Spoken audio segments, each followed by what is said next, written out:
Paz do Senhor a todos, que Deus venha abençoar grandiosamente a vida de cada um. Vamos dar continuidade, Hebreus 4, onde que o tema aqui diz a incredulidade. E diz assim a palavra: devemos temer, pois que, deixada a promessa de entrar em seu repouso, pareça que algum de vós fique para trás.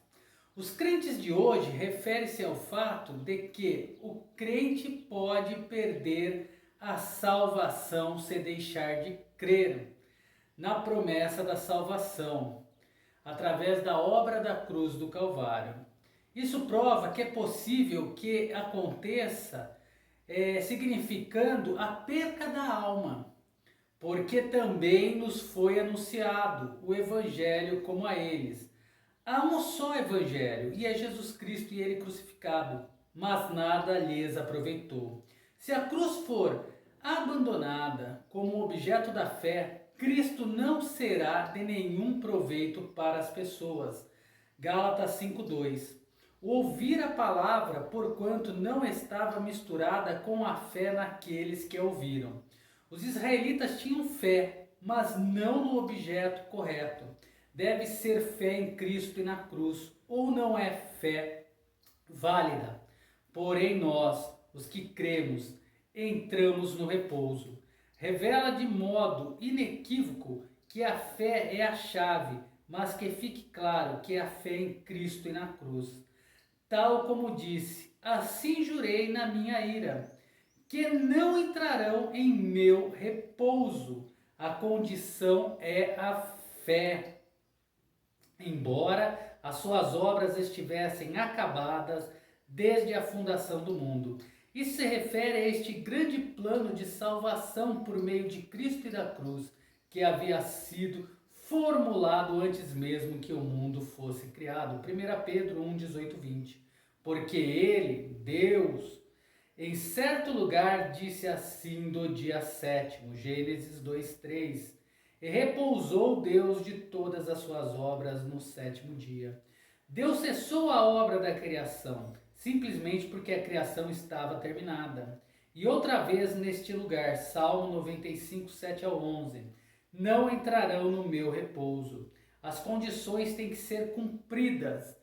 Visto, pois, que resta que alguns entrem nele. Fala da nova aliança e da igreja, e que aqueles que quem primeiro foram pregadas as boas novas não entraram por causa da desobediência.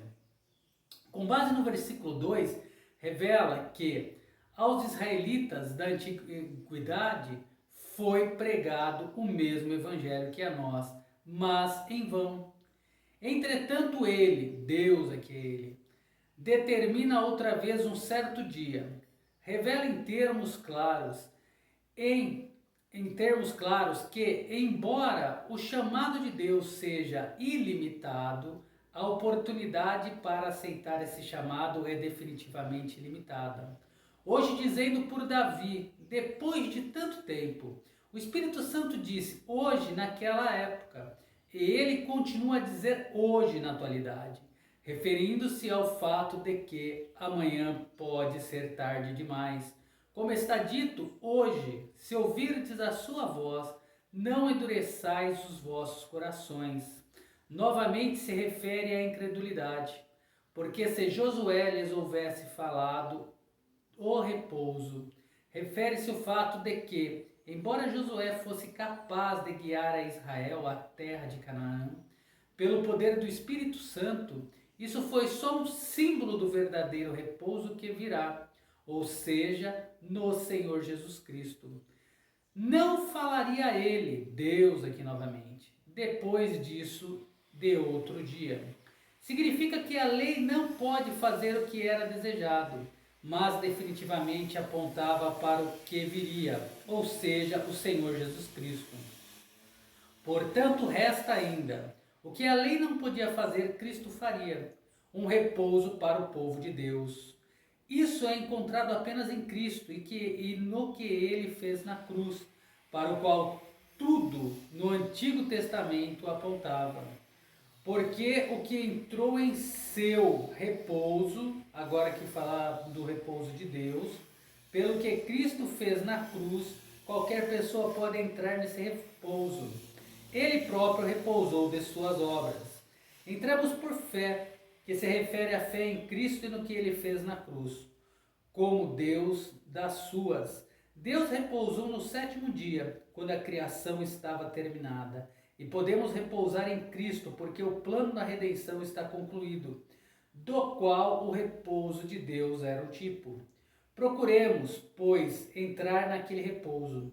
Poderia ser traduzido: apressemo-nos, portanto, para entrar naquele repouso, para que ninguém caia no mesmo exemplo de desobediência. Isso nos diz que a causa raiz da queda de qualquer crente é a incredulidade, e se refere à incredulidade na cruz, a qual foi verdadeira missão de Cristo.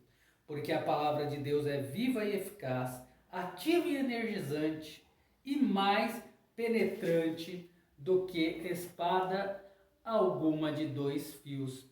Refere-se à capacidade da palavra de Deus para examinar e penetra até a divisão da alma e do espírito, das juntas e medulas. Não significa dividir em 2 partes, a alma do espírito ou das articulações das medulas, mas sim que a palavra de Deus penetra na alma e no espírito, revelando adequadamente o que o homem deve ser e o que pode ser em Cristo. Além disso, a palavra de Deus nos revela o Espírito Santo e seu poder, e revela o fato de que só ele pode vivificar nossos corpos mortais. Romanos 8:11, o que se refere a nos dar poder para entregar este corpo físico ao que é justo. Romanos 6:12 e 13. E é apta para discernir os pensamentos e intenções do coração. Transmite a ideia de que esquadrinhar e analisar as evidências. E não há coisa alguma criada que não seja manifesta diante dele. Refere-se a Deus como Criador de todas as coisas. Antes, todas as coisas estão nuas e patentes aos olhos daquele com quem temos que tratar, a quem devemos prestar contas.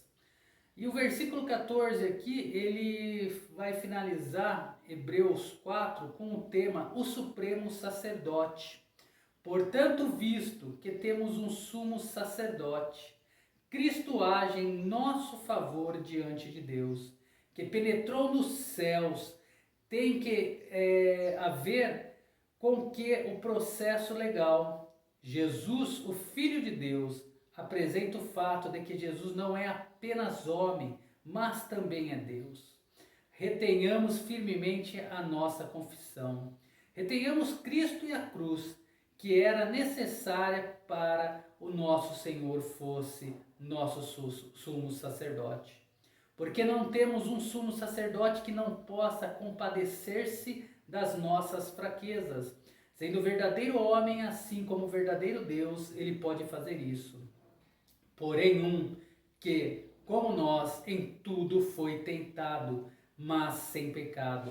Sua tentação, assim como a nossa também, era deixar a vontade estabelecida de Deus, que é a palavra de Deus, mas ele nunca a deixou, nem ao menos uma vez.